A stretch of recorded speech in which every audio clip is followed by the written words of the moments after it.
Hello students, welcome to Ayurveda. So in the continuation of the first lecture of the series Basics of Ayurveda, that is concept of Sharir, in this lecture we are going to learn about Shodash Vikar. So let's get started. Before understanding what is Shodash Vikar, we have to understand the Srushti Utpatti Kram mentioned in Ayurveda, that is formation of universe according to Ayurveda. Sushruta संहिता में और सांख्य दर्शन में सृष्टि उत्पत्ति that means formation of universe के लिए 25 तत्व responsible बताया है। उसमें से 24 तत्व ये अचेतन बताए हैं, that means which does not have चेतना धातु, जिसमें चेतना धातु ये प्रेजेंट नहीं होता है। एंड 25th तत्व ये पुरुष तत्व बताया है, जिसमें चेतना धातु ये प्रेजेंट होता है। वही आचार्य चरक ने और वेदांत दर्शन में ओनली 24 तत्व ही बताए हैं, बट उन्होंने कहा है दैट 24 तत्व ये सारे तत्व चेतना धातु युक्त होते हैं, दैट मीन्स चेतना धातु इनमें प्रेजेंट होता है। इन्हें ही राशि पुरुष ऐसा भी बोला गया है। आचार्य सुश्रुत के अनुसार जो 25 तत्व है which is responsible for the सृष्टि उत्पत्ति, वो हम देखेंगे। सबसे पहले आता है अव्यक्त। अव्यक्त के बाद फॉर्मेशन होता है महत का, दैट इज महान। महत के बाद फॉर्मेशन होता है अहंकार का, एंड अहंकार में 3 गुण प्रेजेंट होते हैं, सत्व, रज और तम। एंड सत्व, रज और तम, इन तीनों गुणों से फर्दर फॉर्मेशन होता है एकादश इंद्रिय, देन पंचतन मात्रा और पंचमहाभूत का। सो हम वन बाय वन ये सारे तत्व डिटेल में देखेंगे। सबसे पहला तत्व अव्यक्त। Avyakta is something which is responsible for the formation of the entire universe, and Avyakta is the thing which is invisible, which we cannot see according to Ayurveda. Sushruta संहिता में अव्यक्त के बारे में बताते हुए एक श्लोक वर्णित है, दैट इज सर्वभूतानां कारणम। इसमें बोला गया है दैट अव्यक्त is responsible for the formation of the entire universe, that is सर्वभूतानां कारणम, सर्वभूतों की उत्पत्ति के लिए कारण। देन बोला गया है अकारणम, दैट मीन्स अव्यक्त ये स्वयं अकारण है। Nothing in this universe is responsible for the formation of avyakta. Avyakta already exist in the universe. Then sattva, raja, तमो लक्षणम। अव्यक्त के स्वरूप बताते हुए कहा है दैट अव्यक्त में सत्व, रज और तम ये 3 गुण प्रेजेंट होते हैं, एंड सत्व गुण के कारण अव्यक्त को अस्तित्व मिलता है। रज गुण के कारण अव्यक्त में आकर्षण दैट मीन्स अट्रैक्शन पावर होती है, एंड तम गुण के कारण अव्यक्त में विकर्षण दैट मीन्स अटैचमेंट पावर ये प्रेजेंट होती है। देन अष्ट रूपम, अव्यक्त को अष्ट रूप युक्त कहा गया है। अष्ट रूप कौन से है? सो अव्यक्त फर्स्ट, महत सेकेंड, अहंकार थर्ड, एंड 5 तन मात्रास, पंच तन मात्रा। ये इन सबको टोटल मिला के 8 रूप ये अव्यक्त के बताए गए हैं, एंड इन्हीं अष्ट रूप को ही प्रकृति भी कहा गया है। प्रकृति का concept will see in the further slides. Then अखिलस्य जगतः संभव हेतुर व्यक्त नामम, मीन्स Avyakta is responsible for the formation of entire universe or entire world. Sadekam bahunam kshetram ज्ञानम अधिष्ठानम, मीन्स अव्यक्त ये खुद एक है, ये सिर्फ एक एंटिटी है, but it is responsible for multiple क्षेत्र और मल्टीपल एंटिटीज। अव्यक्त खुद एक होकर still it can form multiple entities. इसी चीज को एग्जाम्पल देते हुए बोला है समुद्र इव अवदकानाम भावानाम, दैट मीन्स समुद्र में जिस तरीके से अलग अलग प्रकार के जल जीव और प्लांट्स प्रेजेंट होते हैं, समुद्र एक होते हुए भी कई सारे living creatures, non living creatures समुद्र में प्रेजेंट होते हैं, उसी तरीके से अव्यक्त एक होते हुए भी कई सारे क्रिएचर्स का और कई सारे एंटिटीज के फॉर्मेशन के लिए रिस्पॉन्सिबल होता है। सो वी हैव सीन अव्यक्त इज मूल प्रकृति, दैट मीन्स अव्यक्त से ही सारी चीजें फॉर्म होती है, एंड अव्यक्त ये स्वयं अकारण है। ये खुद किसी और चीज से या किसी और फैक्टर से फॉर्म नहीं हुआ है. Nothing is responsible for the formation of अव्यक्त. देन स्वरूप, इट हैज सत्व, रज एंड तमगुण. सत्व गुण के कारण अस्तित्व मिलता है. रज गुण के कारण आकर्षण, that means attraction power it has. And तम गुण के कारण विकर्षण, that means attachment power it has. And avyakta is ashtarupam. अष्टरूप में आता है अव्यक्त itself, then mahat, then ahankara and 5 तन्मात्रास. और इन्हीं आठों को प्रकृति भी कहा गया है. So now we have seen what is avyakta according to Ayurveda. अब अव्यक्त से ही मिलता जुलता एक और कंसेप्ट एग्जिस्ट करता है in physics. Now will see what is that concept. It is known as Higgs field or the concept of Higgs field. It is also known as Higgs boson theory or Higgs boson particle or God's particle. 1960 में physicist Peter Higgs ने ये theory propose की थी, known as Higgs field theory. So इसमें Peter Higgs का ये कहना था that there is a field called Higgs field. उन्होंने ये थ्योरी सामने लाई थी to know why each and every particle present in this universe have mass. What is mass? Mass is the amount of inertia an object or any object possess. So quantum field theory हमें ये बताती है that everything in the universe is made up of fields. और fields क्या है? Fields are the fundamental entities which is present throughout the space. और इन fields में ही जो टाइनी एक्साइटेशंस होती है उसी को पार्टिकल बोला गया है. इसे एग्जांपल से समझेंगे. फॉर एग्जांपल एक पॉन्ड है और उस पॉन्ड में अगर हम स्टोन थ्रो करते हैं तो हमें पॉन्ड के वाटर के सरफेस में कई सारे रिपल्स दिखाई देते हैं. That ripples corresponds with the particle. Fields में भी पार्टिकल का प्रेजेंट उस रिपल्स की तरह ही होता है. एंड क्वांटम फील्ड थ्योरी में ये भी बोला गया है that every particle has its own field. हर एक फील्ड के पास अपना एक पार्टिकल होता है.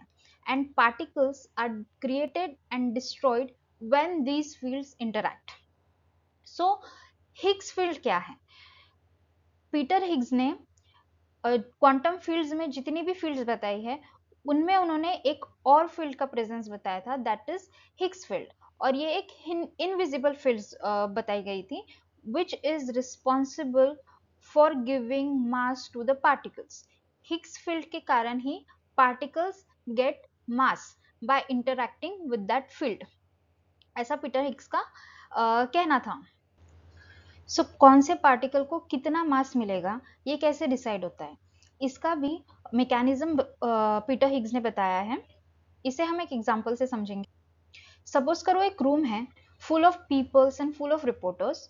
एंड उस रूम में अगर एक सेलिब्रिटी एंटर कर जाती है तो सारे लोग जितने भी वहाँ प्रेजेंट है, सारे रिपोर्टर्स ये जाके उस सेलिब्रिटी के साथ इंटरैक्ट करेंगे, उनके साथ फोटो खिंचवाएंगे, ऑटोग्राफ लेंगे एंड व्हाटएवर. और इस कारण से वो सेलिब्रिटी एक कॉर्नर से दूसरी कॉर्नर तक मूव नहीं कर पाएगा. सपोज वो जो रूम है वो हिग्स फील्ड है and that celebrity is the particle of the Higgs field or the particle which is entering the Higgs field. So because Higgs field उस particle के साथ ज्यादा interact कर रहा है इसीलिए उस particle को ज्यादा मास मिलेगा.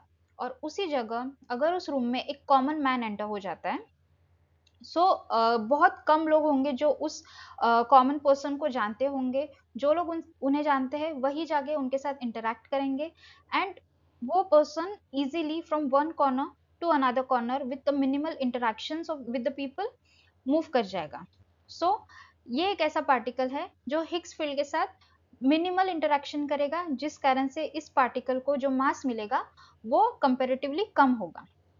एंड सपोज अब इस रूम में एक घोस्ट एंटर कर जाता है. सो घोस्ट को तो कोई देख नहीं पाएगा, ghost is invisible to everyone. So ghost के साथ कोई इंटरैक्ट भी नहीं करेगा which makes it easy for the ghost to move from one corner to the another corner.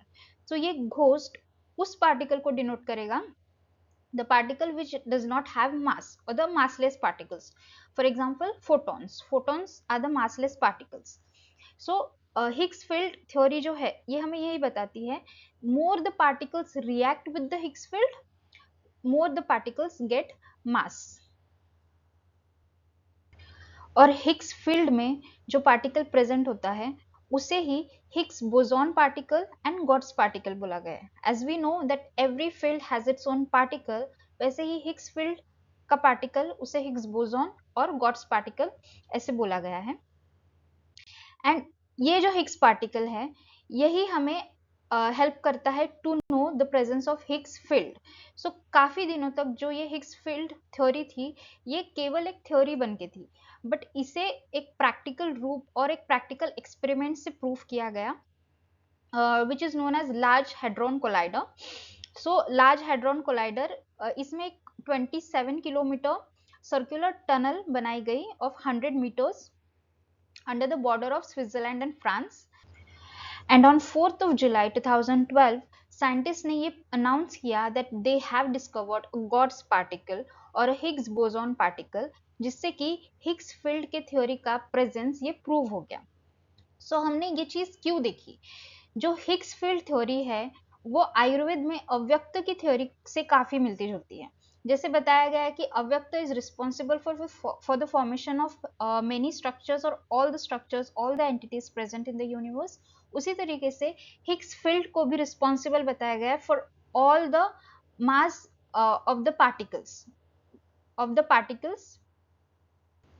अगर किसी पार्टिकल में मास नहीं होता तो शायद ये वर्ल्ड ही एग्जिस्ट नहीं करता. तो हम ये समझ सकते हैं that Higgs field is responsible for the formation of the entire universe. वैसे ही जैसे आयुर्वेद में अव्यक्त को बोला गया है that it is responsible for the formation of the entire universe. So अब अव्यक्त और हिग्स फील्ड की इस थ्योरी के बाद will learn about further entities. महत. अव्यक्त के बाद जो एंटिटी फॉर्म होती है या अव्यक्त से जो कन्वर्जन होता है वो होता है महत. महत का मतलब होता है बुद्धि, और we can say universal intelligent. The capacity to know, organise and differentiate is mahat. जिस तरीके से अव्यक्त के पास 3 गुण थे, अव्यक्त का स्वरूप थे सत्व, रज और तम, वैसे ही महत में भी सत्व, रज और तम ये तीनों गुण प्रेजेंट होते हैं. महत के बाद फॉर्मेशन होता है अहंकार का. अहंकार is the sense of individuality और द आई मेकर. जैसे हमने देखा महत इज द बुद्धि और यूनिवर्सल इंटेलिजेंस, वैसे ही अहंकार आफ्टर द इंटेलिजेंस जो सेंस ऑफ इंडिविजुअलिटी आती है वो होता है अहंकार. It divides the oneness of महत into subject and object, self and other. The substance और that particle can differentiate between self and other. Once intelligence arises, the next necessary step is the creation of the center that experience that intelligence. So once mahat arises, that is intelligence, जो center needed होता है to experience that intelligence is अहंकार. and same महत के जैसे ही अहंकार में भी सत्व, रज और तम ये तीनों गुण प्रेजेंट होते हैं. सो अहंकार के बाद सत्व, रज और तम ये तीनों गुण डाइवर्सिफाई हो जाते हैं एंड तीनों गुण इंडिविजुअली फर्दर क्रिएशन करते हैं. सत्व से क्या मिलता है? सत्व is responsible for clarity, light, harmony and intelligence. वैसे ही रज is responsible for movement, entry, passion and transformation. And Raja is itself is not a creator, but it acts as an activator. So we have seen सत्व में जो गुण होते हैं, रज उन गुणों को मूवमेंट देता है, एनर्जी देता है. उस कारण से सत्व और रज इन दोनों को मिला के बनते हैं एकादश इंद्रिय. दैट मीन्स 11 इंद्रिय. उसमें से 5 आते हैं ज्ञानेन्द्रिय, दैट मीन्स सेंस ऑर्गन, 5 आते हैं कर्मेंद्रिय एंड 1 आता है मन. सो ये जो एकादश इंद्रिय है ये सत्व और रज के कॉम्बिनेशन से बनता है. वैसे ही तमस is responsible for inertia, darkness, materiality and the matter और base of physical world arises from तमस, which leads to the creation of the building blocks of the universe. जो भी चीजें हम फिजिकली देख पाते हैं उनके लिए बेस फॉर्मेशन का काम ये तमोगुण से होता है. And we have known Raja is responsible for movement or energy or it acts as an activator. So Raja तम के साथ भी एक्टिवेटर का काम करके तम के साथ फॉर्मेशन करता है पंचतन मात्रा का. सो रज एंड तम के कॉम्बिनेशन से फॉर्म होता है पंचतन मात्रा. पंचतन मात्रा आर शब्द, स्पर्श, रूप, रस एंड गंध. पंचतन मात्रा के बाद जो फॉर्मेशन होता है वो है पंच महाभूत. दैट मीन्स आकाश, वायु, तेज, पृथ्वी एंड जल. पंच महाभूत से ही, पंच महाभूत के कॉम्बिनेशन से ही एंटायर यूनिवर्स फॉर्म होता है और सारे द्रव्य का निर्माण होता है. जो हमने प्रीवियस लेक्चर में भी देखा था, इह ही द्रव्यम पंच महाभूतात्मकम. सारे द्रव्य ये पंच महाभूत से उत्पन्न होते हैं या पंच महाभूत के कॉम्बिनेशन से बनते हैं. सो वी हैव सीन अव्यक्त. अव्यक्त से बनता है महत, महत से बनता है अहंकार. अव्यक्त, महत और अहंकार इन तीनों में सत्व, रज और तम ये गुण प्रेजेंट होते हैं. But at the stage of अहंकार सत्व, रज और तम ये तीनों गुण इंडिविजुअली क्रिएशन का काम करते हैं. सत्व और रज के कॉम्बिनेशन से बनते हैं एकादश इंद्रिय, 5 ज्ञानेन्द्रिय, 5 कर्मेंद्रिय और 1 मन. और रज और तम के कॉम्बिनेशन से बनते हैं पंचतन मात्रा. दैट इज शब्द, स्पर्श, रूप, रस और गंध. एंड पंचतन मात्रा से ही फॉर्मेशन होता है पंच महाभूत का.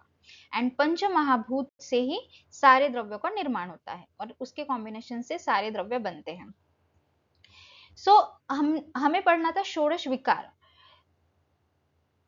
सो षोडश विकार क्या है और प्रकृति क्या है और विकृति क्या है.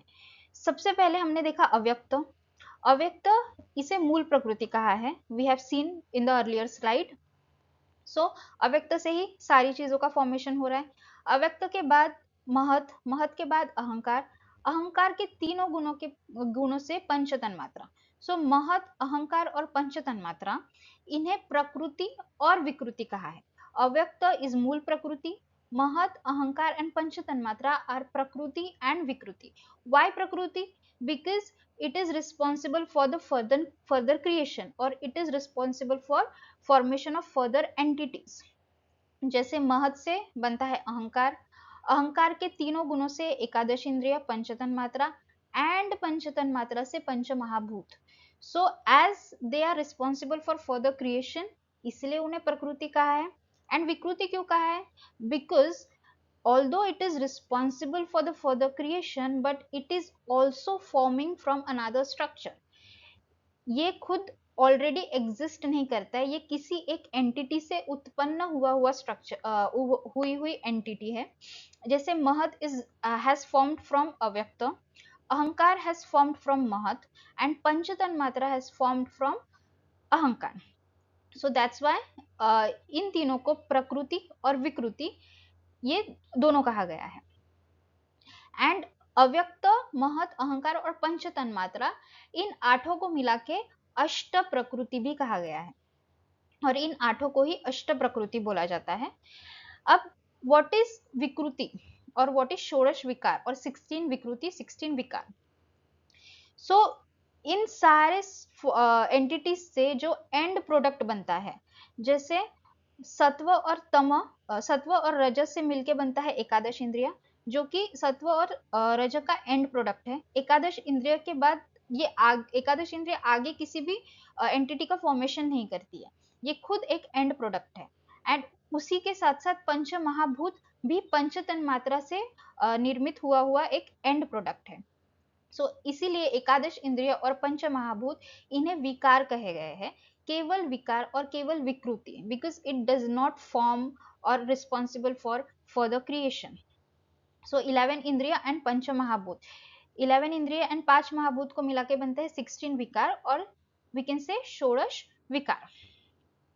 सो we have seen the concept of शारीर, we have seen what is chetna, what is atma, what is panch mahabhut and what is shodash vikar.